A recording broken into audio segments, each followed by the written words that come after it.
Assalamualaikum warahmatullahi wabarakatuh. Biografi Bung Karno. Soekarno pada waktu kecil bernama Kusno, lahir di Lawang Sigeteng, Surabaya pada hari Kamis Pon tanggal 6 Juni 1901. Putra kedua dari pasangan Raden Sukemi Sosrodihardjo dan Ida Ayu Nyumanrai. Soekarno bersekolah pertama kali di Tulung Agung hingga akhirnya ia pindah ke Mojokerto. Kemudian pada Juni 1911, Soekarno dipindahkan ke ELS untuk mempermudahkannya diterima di HBS Surabaya. Indikos di rumah Haji Umar Said Cokro Aminoto. Dalam buku Bung Karno Penyambung Lidah Rakyat Indonesia oleh Sidik Adam, halaman 46 sampai dengan 47, Bung Karno mengatakan, seluruh waktuku kuhabiskan untuk membaca. 1921, Soekarno termasuk salah seorang dari 11 mahasiswa pribumi. Hingga pada tahun 1926, Soekarno menyelesaikan studi teknis Bandung dengan mendapat gelar Insinyur Junior jurusan Teknik Sipil. 1926, Soekarno menemukan istilah marhainisme sehingga disebut Bapak Marhain Indonesia. Selain itu, beliau menulis artikel berjudul Nasionalisme yang dimuat dalam surat kabar seluruh Indonesia. Soekarno menyerukan agar semua golongan yang ada di Indonesia harus bersatu menghancurkan kolonialisme dan imperialisme untuk menuju Indonesia merdeka. Pada tanggal 4 Juli 1929, dalam buku Di Bawah Bendera Revolusi Jilid 1, Bung Karno mengatakan, kaum imperialis, perhatikan apabila ada waktu yang tidak lama lagi perang Pasifik menggerak dan menyamar-nyamar membuang angkasa. Apabila ada waktu yang tidak lama lagi Samudra Pasifik menjadi merah oleh darah dan bumi di sekitarnya bergetar oleh ledakan-ledakan bom dan dinamit.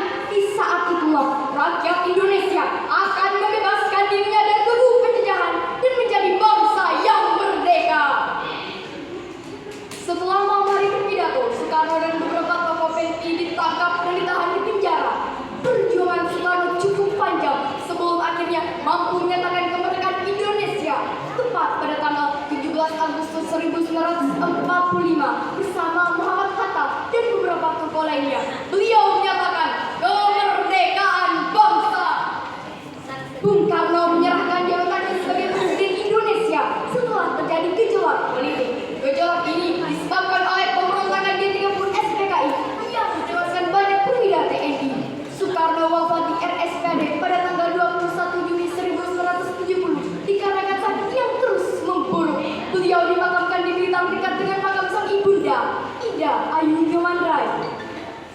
Perjuangan Soekarno memberikan semangat rakyat Indonesia dengan seorang pemimpin yang tidak berubah karena hukuman. Aku masuk penjara untuk memperjuangkan kemerdekaan dan aku meninggalkannya untuk tujuan yang sama.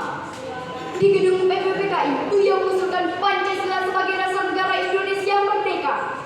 17 Agustus 1945, Soekarno dan Hatta atas nama bangsa Indonesia memproklamasikan kemerdekaan Indonesia. Pada hari Jumat pukul 10 waktu Indonesia bagian Barat, di halaman rumah Soekarno, Jalan Kejaksaan Timur 56 Jakarta, bendera merah putih yang dijahit oleh Ibu Fatmawati berkibar gagasa, dilanjutkan dengan menyanyikan lagu kebangsaan Indonesia Raya. 18 Agustus 1945, Soekarno dan Hatta diangkat sebagai presiden dan wakil presiden secara aklamasi dalam sidang PPKI setelah ditetapkan Undang-Undang Dasar Negara 1945 dan Deklarasi Pendirian Negara Kesatuan Indonesia 1945. Teman-teman, perjuangan Soekarno tidak hanya sampai di sini. Beliau terus mengibarkan kemerdekaan sampai akhir hayatnya. Banyak hal yang kita bisa ambil dari napak-tilas perjuangan Soekarno. Kita sebagai generasi muda harus banyak mencontoh perjuangannya. Demikian biografi